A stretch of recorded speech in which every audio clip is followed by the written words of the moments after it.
Hello friends मो Mona Lisa आपको स्वागत करुच्ची मोना मीडिया चैनल को। आज आम आपको झील मानकर 10टी एमती टिप्स बतैबू जहाँ को आप अनुधान कले जानीपारे झील आपको पसंद करुच्ची कि ना। टिप्स नंबर 1, जदि झील आपको पसंद करुव तेबे से हसब आपण आड़ को निश्चिंत देखिए। जदि आपण सांग मान मिसिकी मजाक करुँचे भी से हसब आपण आड़ को देखिए। यह साइकोलोजिकल एवं बायोलोजिकल लक्षण अटे, कारण से आपण प्रति आकृष्ट और से आपण प्रतिक्रिया देखापी चाहूँगी।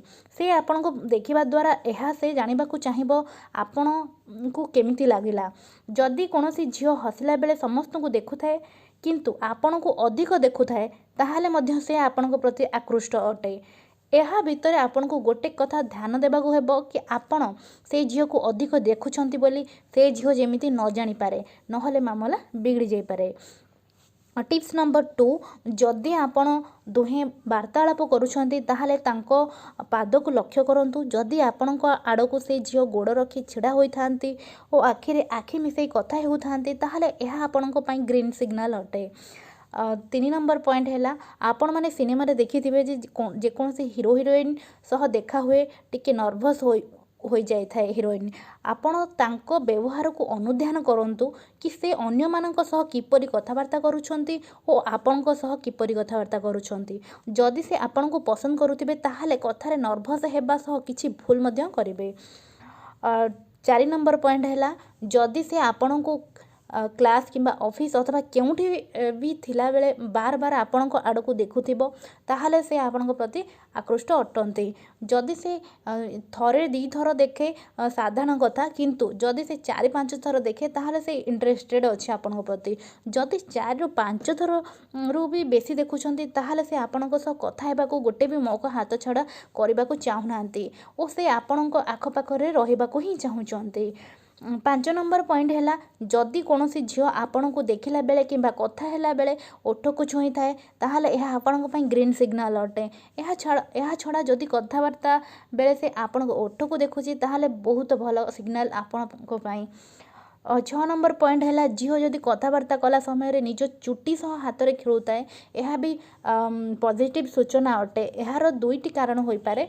जदि कथा हैला बेले से तार चुटी को सजाड़ुची यार माने से आपण ता प्रति ध्यान दियो या तारीफ कर एटा चाहूँगी। एमती कर आउ एक कारण हो पारे कि से झील कौन कथा को मन में भावु थाई पारे से आपण दूरेबा चाहूँगी किंतु जदि तार पाद आपण आड़ को पॉइंट होता है ताहले से आपण आहुरी कथा हेबाकू चाहूँगी। जदि कौन से झील कथा हैला बेले निजर बाल को टाणी गोटे पट कांधरे रखीदे यह आपण ग्रीन सिग्नल अटे। 7 नंबर पॉइंट है, जदि गोटे झील सब बेले आपण पर्सनल लाइफ विषय पचारू थाए और अन्य मानक अपेक्षा आपण लाइफ अधिक उत्साह देखाऊ थाए ताहले यह आपण ग्रीन सिग्नल। से निश्चिंत भाव में आपण प्रति आकृष्ट, कारण आपणकर पर्सनल विषय जानी आपण को इम्प्रेस करिपारिबो सेथिपई से आपण को सब पचारुथिबो। तो 8 नंबर पॉइंट है, जदि कौन झील तार सांग मानक सह आपण विषय कथा होता है यार माने भी से आपण विषय सब बेले भावुची और आपण को पसंद करुच्ची। आपण को से झीवर सांग मानक सह कथबार्ता करी एही कथा को आदाय करने को पड़िबो। 9 नंबर पॉइंट है, जदि कौन झील आपण को एक्सीडेंटली किंवा जानी सुनी टच करती ताहले से आपण को भरोसा करते एवं आपण को पसंद करते। आपण भी तांको डिसेंट तरीका रे टच करंतु जेमति कि हाथ रे कांधरे और तापर परे तांकर प्रतिक्रिया देखंतु। जदि एथिरे तांको कोनोसी असुविधा हेबो नाही से आपण को किछि कहबे नाही, किंतु जदि तांको टच भल न लागिछि ताहले से आउ टच करंतु नाही। तांको प्रतिक्रिया देखी आपण डिसीजन नियंतु कि आपण तांको टच करेंगे कि ना करेंगे। 10 नंबर फाइनल पॉइंट है, जदि कौन से झील आपण को पसंद करुए और आपण प्रति आकृष्ट अटे ताहले से आपण सब बेले आपण सह रहिबो एवं आपण सह बसिबो। जेते अधिक से आपण को पसंद करुथिबो सेते समय से आपण सह बितेबाकू चाहिए।